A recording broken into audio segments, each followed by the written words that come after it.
Xenophon, c. 430 BC, 354 BC, was a Greek historian, philosopher, and military commander, born at Athens, son of an Athenian of good position.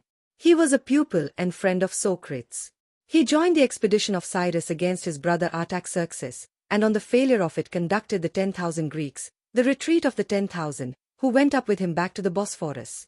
He served afterwards in several military adventures, brought himself under the ban of his fellow citizens in Athens, and retired to Elis, where he spent 20 years of his life in the pursuits of country life and in the prosecution of literature.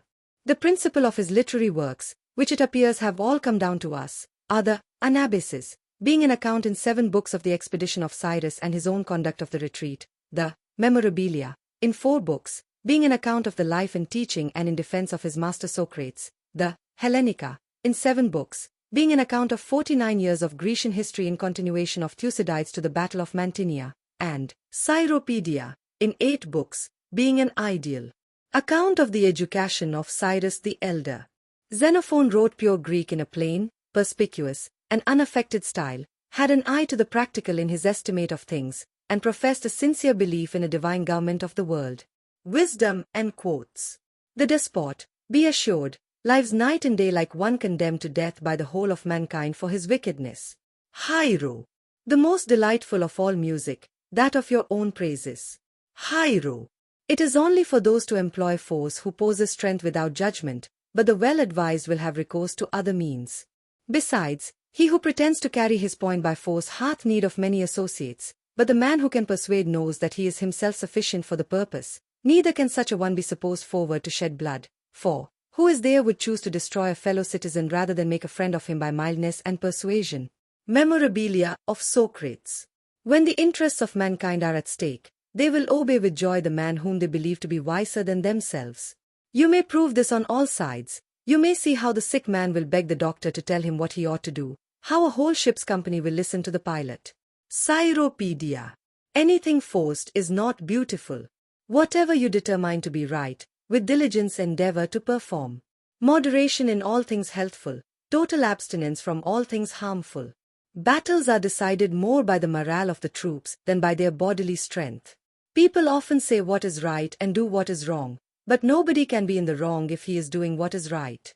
He who eats with most pleasure is he who least requires sauce. Most people, when they are set upon looking into other people's affairs, never turn to examine themselves. The man who doesn't know his own ability is ignorant of himself. Success should never breed complacency. Excess of grief for the dead is madness, for it is an injury to the living, and the dead know it not.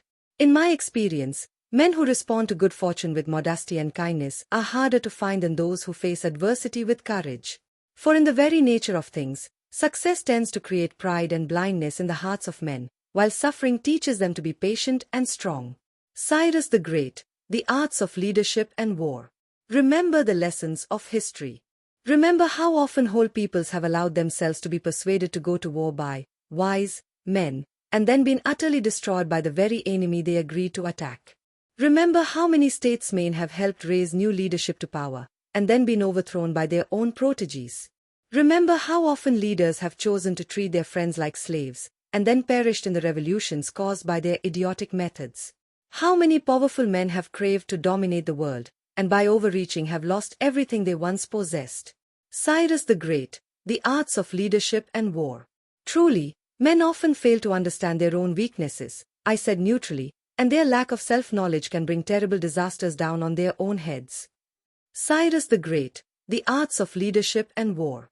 My study of history had taught me that humanity has always been full of illusions about its own possibilities, and that ambitious leaders have led their people into deep affliction more often than wide empire. Cyrus the Great, the arts of leadership and war.